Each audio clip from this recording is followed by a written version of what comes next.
Francis Bacon is one of history's most intriguing characters, for the list of accomplishments he achieved both recognized and unrecognized. This initiate of the mysteries, under guidance of Rosicrucian and a newly formed order called Freemasonry, helped shape our world. Bacon benefited from befriending the second Earl of Essex, which was the start into Bacon's ties with the monarchy. It was not until the reign of James VI, the Scottish king who became the unified King of England in 1603, did Bacon receive great favour from the throne. King James himself was a student of the mysteries, though he was no Francis Bacon.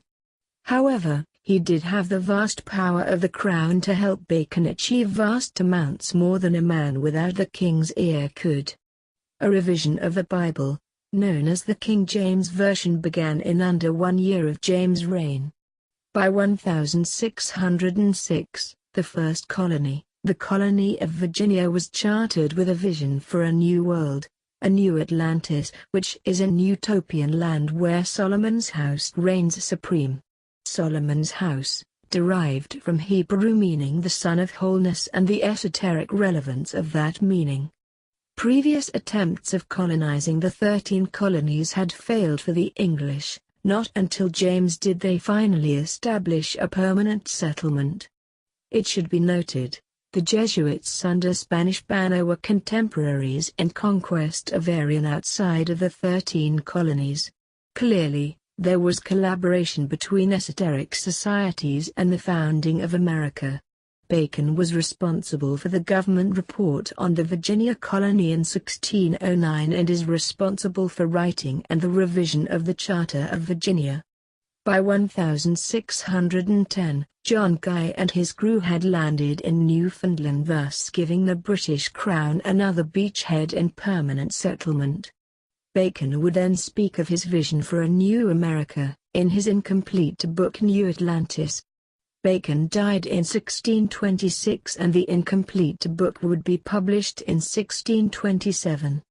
Bacon's New Atlantis book described the shipwrecked crew landing in a strange land and the contact the crew made with the inhabitants of the island. The island is described as utopian, with citizens of perfect moral character. Science both applied and pure reigns supreme.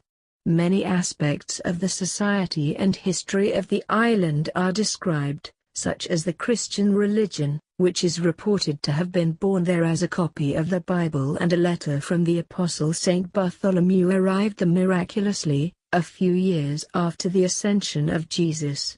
A cultural feast in honor of the family institution, called the Feast of the Family, a college of sages, the Solomon's house, which is described as the very eye of the kingdom, to which Ordo God of heaven and earth had bestowed the grace to know the works of creation, and the secrets of them, as well as to discern between divine miracles, works of nature, works of art, and impostures and illusions of all sorts, and a series of instruments, process and methods of scientific research that were employed in the island by the Solomon's house.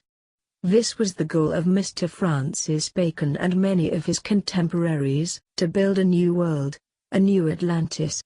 This would not be accomplished until 1776, under guise of the Bavarian Illuminati, Freemasonry, and remnants of Rosicrucians. The founding fathers of both colonial America and the newly declared United States of America had one thing very much in common: they were great minds of esoteric doctrine. Our world has not seen such leadership in many, many years, thus the state of our world. Only with knowledge, which is supplied all around us, can we build such a world.